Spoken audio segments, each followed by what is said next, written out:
Biden, has so little respect for Obama that he's starting to throw around the nuclear word today. You heard that, nuclear. He's starting to talk nuclear weapons today.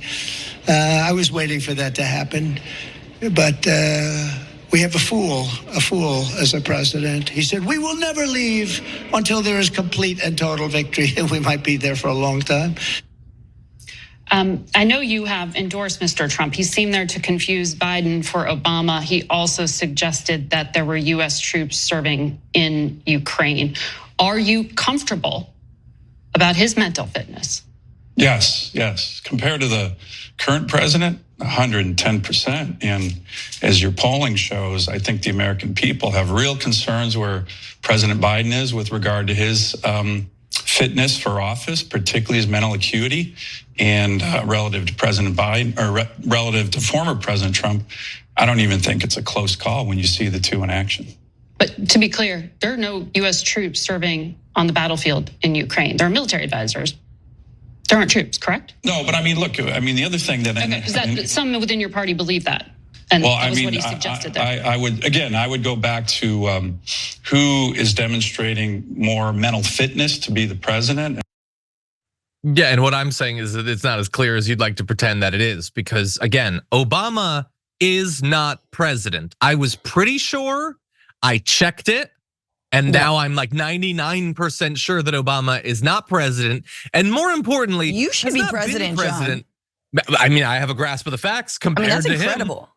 He hasn't been president for years and years and years and years, but Trump keeps mixing them up. And it wasn't a joke, it wasn't sarcasm. He just doesn't seem to know, or about where the troops are, all of that. And we sort of skipped over the Obama thing because in comparison to the others, it's less ridiculous, but that's the specific thing that he's been criticized for. And even in that area, he can't stop doing it again. Before we continue with the story, we depend on members to keep on going. Don't wait, click join now on YouTube. Senator Dan Sullivan's not gonna let a little thing like that, him mixing up information directly adjacent to the nuclear threats be a problem for him. What do you think?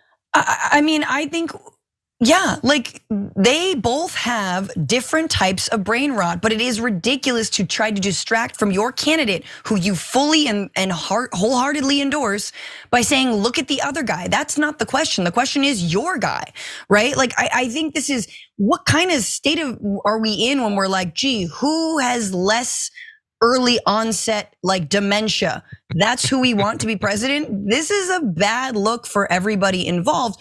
I just happen to believe that the early onset dementia with also fascist tendencies is worse than the early onset dementia that's greenlighting genocide. Like but by a hair. Do you know what I'm saying? Like that's gonna tip it for me.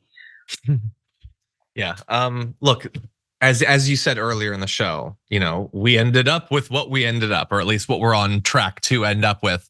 And it's ridiculous. I just want us to be fair and even-handed. And I will be fair and even-handed right now briefly. Dan Sullivan cited a poll there saying people are really concerned about Joe Biden's fitness. And in this case, there does actually appear to be a poll. He was referencing an actual poll, and in that poll, he's not wrong that people are concerned about Biden. Only 32% of voters believe that Biden has the necessary mental and cognitive health to serve as president. But in that same poll, a majority of voters didn't believe that Trump had the necessary mental and cognitive health. His numbers are better by a chunk, but they also don't believe that he's mentally prepared. And what I would say is to Dan Sullivan, and I think this would have been a good follow-up question, Joe Biden is the incumbent president. That's who you're gonna have, okay? On the Democratic side, apparently, that's what it's looking like.